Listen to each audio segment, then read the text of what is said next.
Forewarning, I've been up for about 40 hours almost, and I'm at that point where my body's losing the ability to regulate the heat because it's summertime, and I'm in a sweater. In California. So, what am I talking about today? Well, I feel as though my time's running out, so I'm not going to be able to put these ideas out very soon, which is why I'm here as a super tired person who can't regulate his own body temperature, instead of just getting a fucking nap like a smart person would. No. Our common ground. Our common ground. The neutral ground. A safe space for us. I don't know. We can come up with any name we want to call it, but the idea is still the same. 4 people. Different Americans, different viewpoints, different opinions. Come together for a very awkward conversation. Could be in a room. Granted, we're doing COVID right now, or dealing with COVID right now, so it's probably going to be best to start off on a webcam. Plus, that allows for a little more easier volunteer basis at the beginning. But the idea is that it's 4 Americans who all feel the same stress. We all feel as though we're being worked too hard, that we have the pressure on us, that we pay too much in taxes while the fucking rich fat cats and the representatives that are supposed to be there for us aren't really paying their fair share. Corporations, not at all. And what can we do? Since we all agree that we love America and we want America to still be a place for citizens, what would we do in this room? Pick one problem. Abortion. Immigration. Separation of church and state. Citizens United. The point is, you just pick a topic that, generally speaking, you don't discuss in, polite company. And why?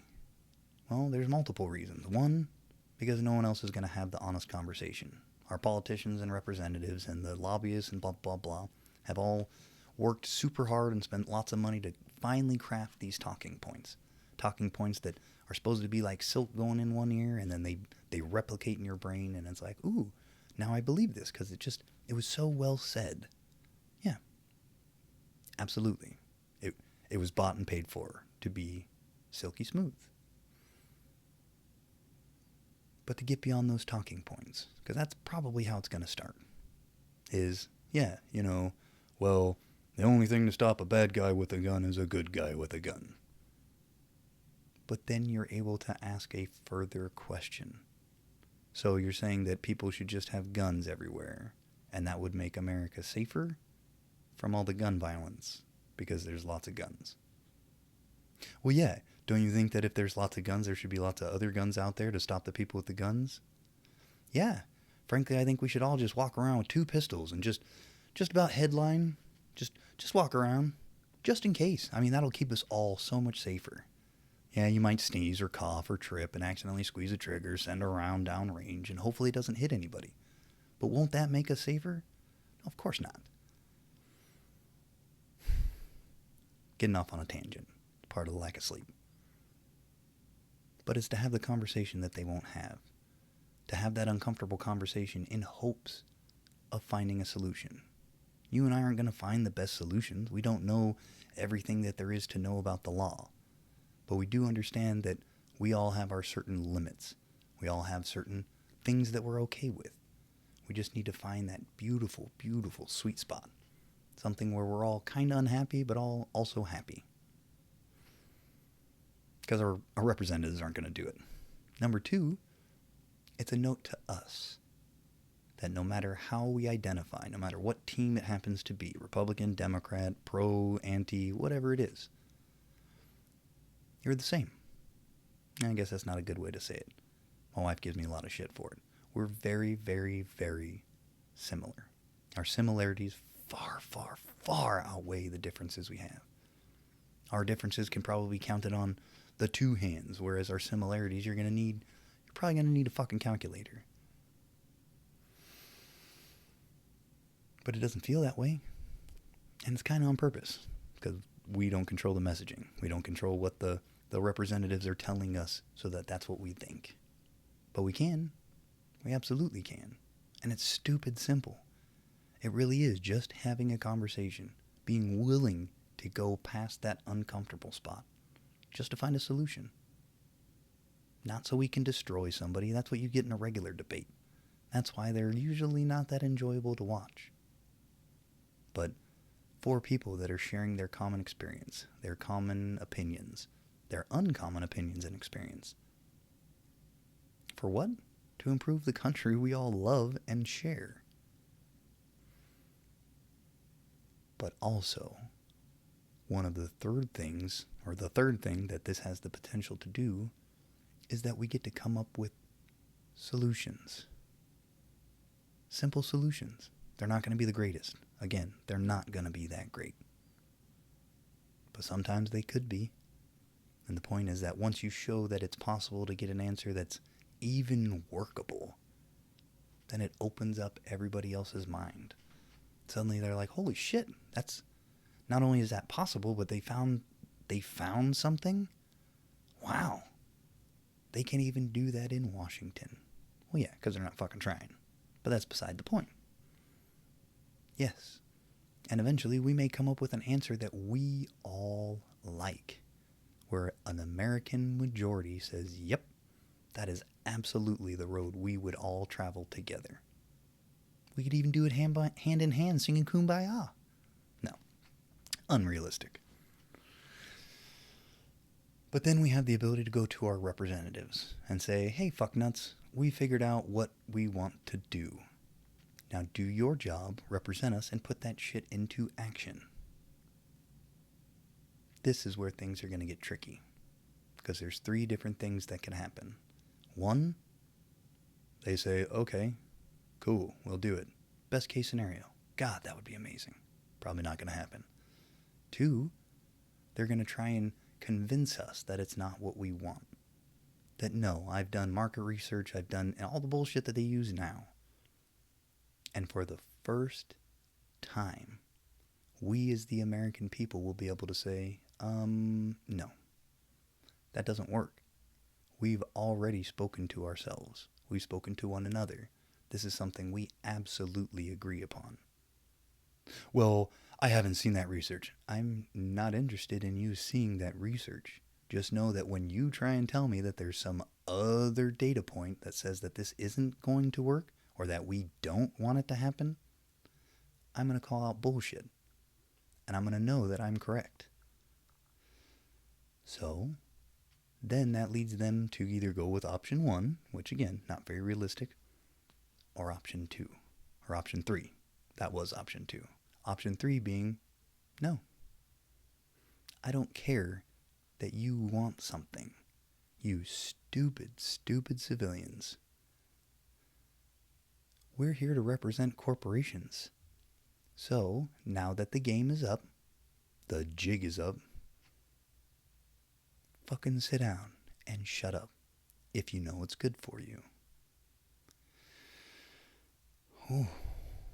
Well, how un-American that would be, and how readily and quickly we would grab those weapons and do a full-on revolution. And absolutely, at that point, yep, I'll be right there with you, if I'm still around, of course. Abso-fucking-lutely. But there is a 4th option.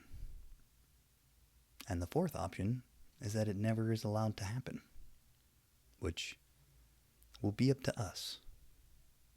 Because anytime there's someone who's truly trying to represent the American people throughout history, the establishment, the status quo corporate fucking dumbasses are always right there to fight back.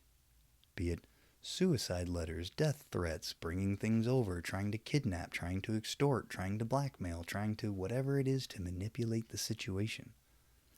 They will not allow us to find the answer. Which again is very revealing for those of us who do not believe that our representatives aren't doing a very good job. Those who think that our representatives still represent us somehow. It'll be proof positive that no, of course they don't. They are not interested in your rights. They are, well, That's not true. They are very interested in your rights, your freedoms, and your liberty. But not because they want you to keep it, because they want to take it from you and give it to the corporations. Keep it for themselves. That way we can get back to what the wealthy elite want. And that's for your vote not to matter.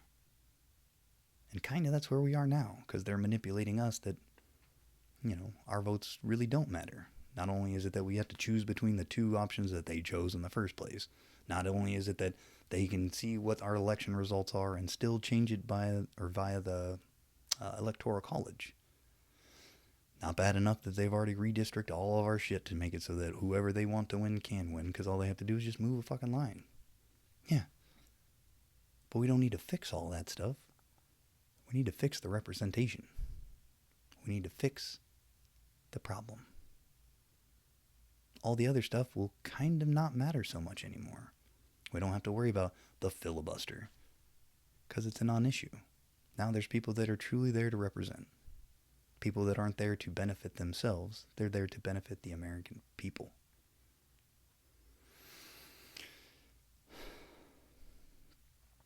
I don't even need to be involved. I would love to see that shit just happen, because it's what is needed. Well, I guess that's option number 5, that these dumb fucks would actually take it and just try and turn it into some, clown show, which don't think that hasn't happened in the past. But our common ground. Just an idea, but I think it would do some great things. And it's so fucking simple. There's no giant sacrifice. There's no huge payment that we have to pay. Nobody's saying that you need to pay in to get this done. No. This is a free participation, blah, blah, blah, blah, blah, blah, blah. So the downside is that we learn the truth. Not so much a downside. But it depends. If you want to live in the dream, live in reality. So, let's do it. I need your help.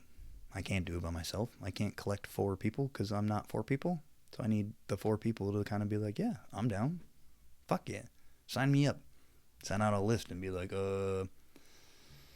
give me the top 4 identifiers for who you are. Well, I'm a Republican from, the South, and I'm religious, but I'm Catholic or Christian, and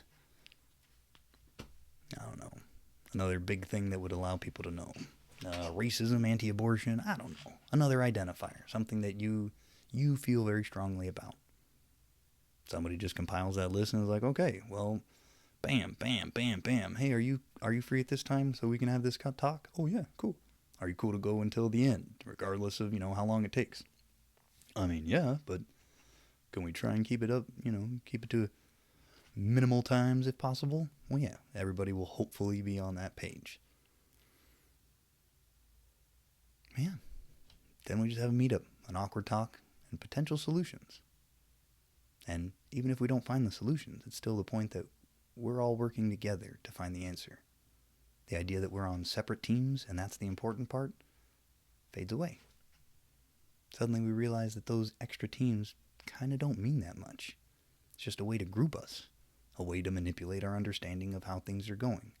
Once we come together, the manipulation starts kind of going away. The echo chambers that we've been parsed out into go away. The sense of community, the sense of country, those come back. We don't need to be attacked by some foreign power in a terrorist attack to come together. We just need to know that there's some kind of problem that needs to be fixed. Well, now you know. Representation.